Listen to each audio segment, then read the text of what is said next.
Hello, friends. Welcome back to Colliding Worldviews. It's a blessing to have you with me here today as we talk about another worldview that collides. Yes, every single week, we're talking about different worldviews that are held by people throughout the world. And of course, if you ask a Muslim, a Mormon, Jehovah's Witness, a Christian, many other groups out there, do you believe in God? They're going to say yes. If you ask particular groups, do you believe in Jesus? They're going to say yes. But when you ask who is God or who is Jesus, that's when you get completely different contradictory answers. And of course, they can't all be right. It is possible that everybody's wrong, but if one is right, all the other ones are automatically false. And when we look at all the evidence out there, the historical, archaeological evidence that we have throughout the world, we see that the Christian worldview or the Judeo-Christian worldview is what is backed up by all those different types of evidence that are out there. And when we think about the implications that if Christianity is true, which we have all the evidence in the world that it is, there are billions of people out there who have a religious belief. They may be very sincere, but they are sincerely wrong. We need to get the gospel out to the world. And of course, just talk about why worldviews collide.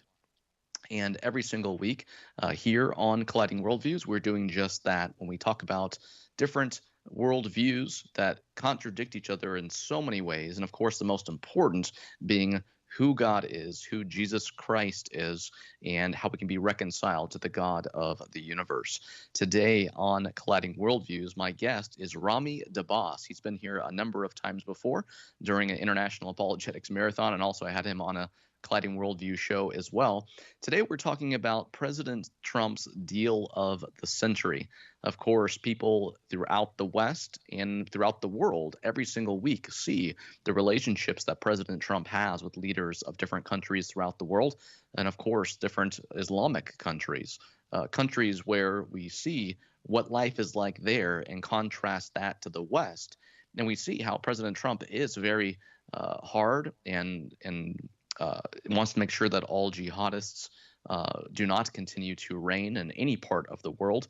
And at the same time, it's focused on relations with different leaders of different countries. So it's very interesting to look to the Middle East and how people have wanted peace there for a long time. But of course, when you take in account the life of Muhammad and the Islamic worldview and how Islam explains reality, or what they think to be reality. They explain history. You look at the life of Muhammad and the Islamic expansion after the time of Muhammad to where it took over much of the world. But the Islamic view is that those lands were Islamic. They were taken by other people, and they were just being taken back.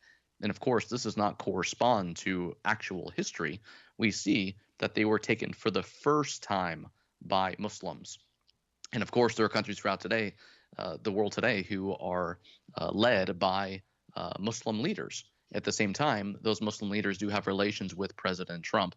There are people who think that President Trump has been a failure in different aspects. They think he's been successful in different aspects. So it's always great to have a guest who is outside of the United States to give that outside perspective to what's happening throughout the world.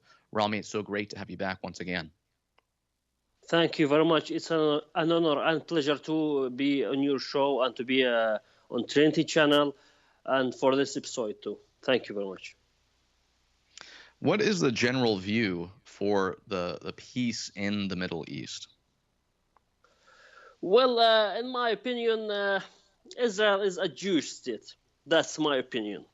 Jerusalem is the eternal capital of Israel. Here, I will say not eastern part of Jerusalem or western part of Jerusalem, but the unified Jerusalem. While we have with the President Trump's deal of the century, or the ultimate deal, also called by the Western media, we have to defend the UNRWA, the organization which cares about the Palestinian refugees. The Palestinians of the West Bank should within time sent to Jordan and given a Jordanian citizenship, because more of the half of the Jordanian population are Palestinian origin. I don't mean to for a regime change. No, I'm speaking about just a an alternative homeland for the Palestinians, which is Jordan, since, as I said, more than of the half of the population for the Palestinian origin. This will promote the peace in the Middle East between Israelis and Arab, will have an impact also not only about Jordan, Egypt, Arab Gulf states. That will also affect the Iranian intervention and their expansion in the Middle East, because mostly Iran intervenes in the Middle East. They promote themselves not only in Iran but also in the Arab states as the axis of the resistance. Here we mean Hezbollah, the terrorist group, Hamas, Assad regime, Iranian militias in Iraq, the militias in Yemen. These promote themselves as the axis of the resistance, belong to Iran, but the resistance against what? The resistance against the Zionist politics, the resistance against Israel.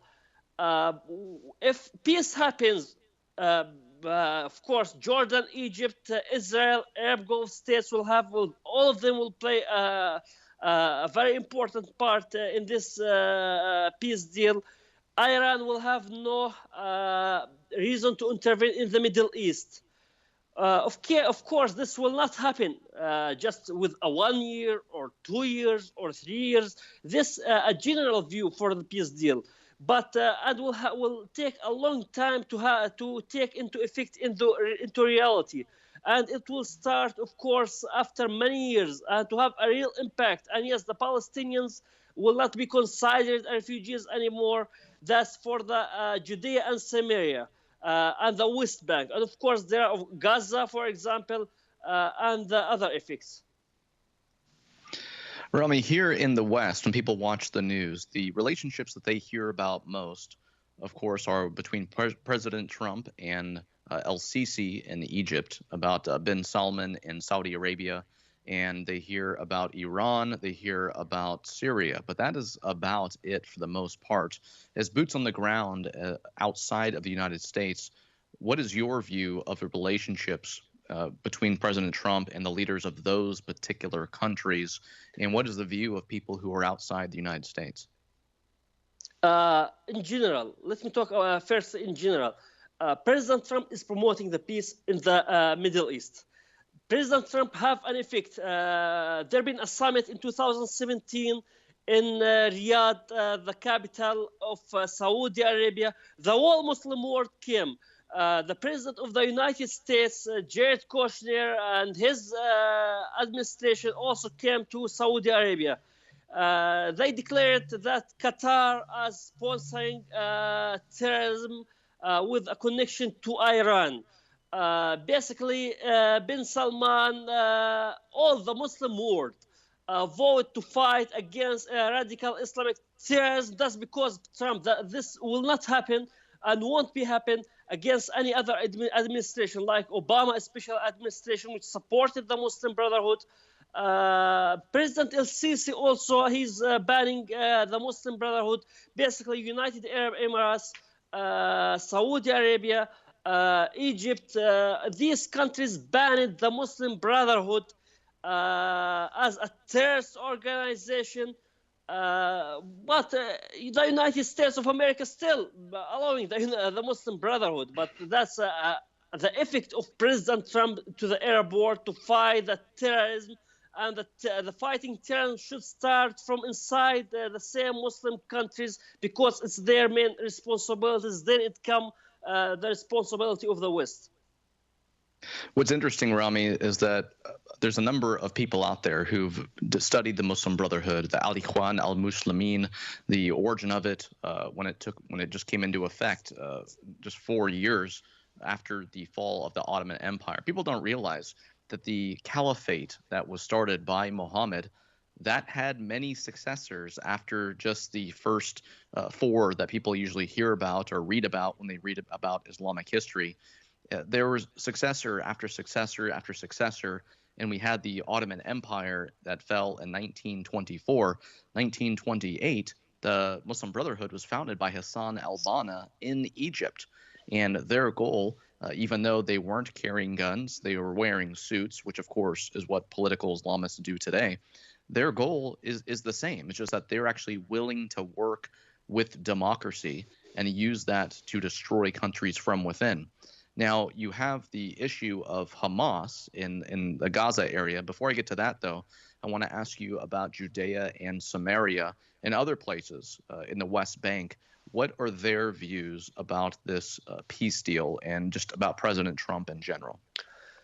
Judea and Samaria, the Arab world or the other countries, they call the West Bank. With the peace deal, there will be a confederation between Jordan and the West Bank. That's what I was talking about in the first question.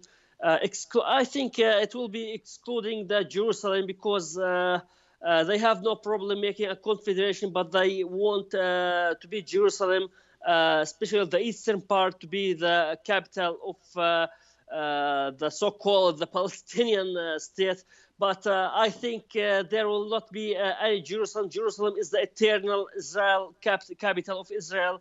And then within time, this confederation between the West Bank and Jordan, there will be a Jordanian citizenship to Palestinians and move them within decades. It will not happen with one day, and it will not happen with free. It's a deal. So basically, there will be an economical projects in the region sponsored by the rich Gulf Arab states, European Union, and the Western countries. Of course, within decades, Palestinians in the West Bank will move to Jordan by creating new cities for them in Jordan. That's what I think. The whole West Bank, with that, by that time, will become an Israeli. This needs, as I said, economical projects to promote the peace and so these countries will be able to support themselves. And it's voted by bin Salman to create these economical projects, and the United Arab Emirates. Jordan will not, I don't think, will resist this deal. Because even the official government stance is they are claiming they're against this, but there's an Israeli popular saying if the Arabic leaders or the Arabic government say yes, then they mean no. If they say no, they mean yes. Jordan suffers economically and it needs a foreign aid. I won't surprise it if also the foreign debt of Jordan with this deal will be removed. And it happened before in the 1994 when Jordan signed a peace plan with Israel. The Bill Clinton, the U.S. president by that time, removed the foreign aid of Jordan. So it's not for free. Everything will get paid. It's a deal in the end. And how about when you're referring to, or when you talk about Gaza and the Gaza Strip, which many people hear about? Many people are not aware that Hamas is in control in that area. And Hamas is talked about here in the West a little bit. But whenever people hear about it, they hear, oh, that's like a terrorist organization. And yet they're unaware that Gaza is ran by Hamas. Now, that doesn't mean that every single person in Gaza supports it. Of course, anyone who does not support it and actually would rather support Israel and or the West is not going to speak up about it.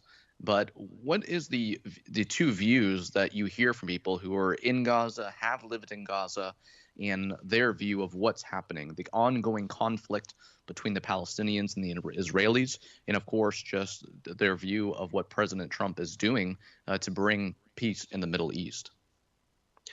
For the peace deal, Hamas will be demilitarized. That's firstly, and I don't think it will happen at the same time. The responsibility for Gaza will become for Egypt, the security and other responsibility.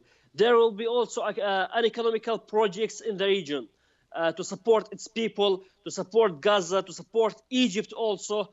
Part of Sinai Desert, as what I heard, will join Gaza as alternative hometown for Gazans, for Palestinians in Gaza. The president of Egypt, El-Sisi, in 2014 or 2015 offered this to Israel. This will not happen for free. Egypt will get paid also money in order to do that. But from the other point of view, Hamas is, as you said, is running Gaza. The people of Gaza suffering economically. The people of the Hamas uses the children of the Palestinians in Gaza as human shields. I think the history remembers those who create peace, not those who create wars. For example, the Nazi leader Adolf Hitler, now he's burning in hell, and no one says anything good about him. But those who create the peace will be remembered for the whole life. And it's all about, it's in the end, it's a deal. It's an economical deal, and it's a political deal. And if peace does come to the Middle East in one way or another, what are the general effects of that on the Muslim countries or just Arab countries around the area, Iran in particular, but just everyone? I mean, we see Israel and how they're surrounded by enemies for the most part, and yet there's such a strong democracy there. And yes, you do see soldiers walking the streets. I mean, it seems like a police state, so to speak, in one way, but at the same time, they're there to protect freedom and to keep the peace. They're not taking rights and freedoms away from people. Very safe place to be in spite of where it's geographically located. But what are the implications and effects for all the surrounding countries if peace is brought or is spread to a wider territory? Mainly here we talk about the Arab Gulf states, which will normalize the relations with Israel. I will not get surprised if even they will open an Israeli embassies in their countries. And this also related to Arab NATO mainly consists from Egypt, United Arab Emirates, Saudi Arabia, Jordan, Israel, and with a U.S. backup. Of course, this will fight the Iranian expansion in Syria. We have here to normalize relations, that we just the Arab Gulf states will normalize relations with Israel to fight the Iranian expansion. This will result after decades to stop Iran in Iraq, Yemen, Lebanon, Syria, because Iran usually claims they are, as I mentioned in the first question, they are the axis of the resistance against Zionism, Israel, to liberate the so-called Palestine. If the Palestinians and the rest of Arabs will make a peace with Israel, then Iran will stop their intervention, and there will be no reason for intervention in these lands. Of course, this will hope after that in a regime overthrow in Iran. We are not against the Iranian people. We support the Iranian people. We want them free, as a free people like before, and we hope to overthrow the terrorist regime. Iran now is considered as the first state to sponsor terrorism worldwide. What's interesting too is that many people in the West, they think, okay, they hear about the history of Islamic Jew hatred. Of course, that began with Muhammad, and that's still in effect today. We see that many Muslims hate Jews just as much as Hitler did, if not possibly more. But at the same time, we need to make sure that people in the West are aware that, number one, Muslims are people made in the image of God. They are following the greatest lie out there, and they're victims of a lie. But they need the gospel. They need to understand who Jesus Christ is. So we need to keep that in mind. If people have a problem with anything, it needs to be Islam, not with Muslims. Muslims are people who happen to be following the lie of Islam. And even though there are many Muslims out there who hate Jews, hate the West, hate any non-Muslim, that is not the case with all Muslims. And there's actually a very interesting video. Rami, I think you have seen this, but I saw it and I was like, wow, this is a brave lady. Her name's Sarah Zawabi, and there's actually a YouTube video called "The Muslim Who Fights for Israel." If people go to the Radical Truth Facebook page, I believe the video's been posted there, and it says something like, contrast this to Linda Sarsour, who says we shouldn't humanize Israelis. Believe it or not, she has said that, and yet there's so much support for her in the West when people just need to look to outside the West to see what life is like for women who take off their hijabs. At the same time, there's a news story that came out the other day in Iran, and Sharia police were going to arrest some ladies who took off their hijabs. And amazingly, many youth stood up and tried to protect them and push away the police. I mean, this is a revolution in the making. Many young people in Iran are sick and tired of Sharia. They don't want to live under it anymore. So we're seeing these dreams of freedom more and more in different Islamic countries, where here in the West, it seems like Islamization continues to be in effect. Not as much as the UK, and even not as much as up north in Canada. But now's the time for people in the West to realize with the Islamization that's happening. Thankfully, many people are waking up to it, although many people have been talking about it for years. It seems like just now people are saying, oh, wow, I see the problem here. And more people are hearing about the Muslim Brotherhood, and more people are wanting peace in the Middle East more than ever. Rami, how do you think peace in the Middle East would affect or not affect the West? Yes, of course, it will affect. Let's take Saudi Arabia, for example. Saudi Arabia is known for extremism. Saudi Arabia is known as a very conservative community. The effects of the peace, the fruits of the peace, now women, of course, it's silly to for a woman to ask a permission of her husband to drive cars, for example. But now they are already. In past, there will women have zero rights, but at least now they have 2%, 3% of rights. The peace deal will promote human rights in the Middle East. Will promote also the freedom of religion in the Middle East. It's called also. It's has also relation to to the summit which happened in Saudi Arabia in 2017, when the Arab countries vote to fight radical Islamic terrorism. I think the Homeland Security in the United States of America should employ many experts from Middle East, especially who left Islam, to fight terrorism, because in the United States, Canada, I give his Homeland Security as an example, because many states, also in Europe, they are allowing the Muslim Brotherhood, they are allowing radical Muslims, they are allowing the Salafists to live normally and join human rights. These people are against human rights, while in the Middle East, not all countries, but some countries, they arrest them, they interrogate them. Of course, human rights, they claim it's against human rights, but I think these people are dangerous to the community, the radical Muslims. And I think Arab countries know every sect of Islam. They know every single detail about how the radical Islamic brain thinks, while many in the West are naive. Not all, but many are naive. Many, they don't know anything about the radical. They only know about Muhammad, Quran, but they don't think, they don't know how they think. Rami, how do you think the roles of the two Muslim congresswomen in the United States will play into or affect, hinder, or in any way? What do you think the two Muslim congresswomen in the United States, who many people are hearing more about, how is that going to affect this? Yes. Ilhan Omar and Rashida Tlaib, both sponsored by Qatar. Qatar is the one of the most sponsoring terrorism worldwide. The funny is about Qatar, they have relations with Israel, but they support Hamas, a terrorist group. They support many terrorists from Al-Qaeda also, Qatar.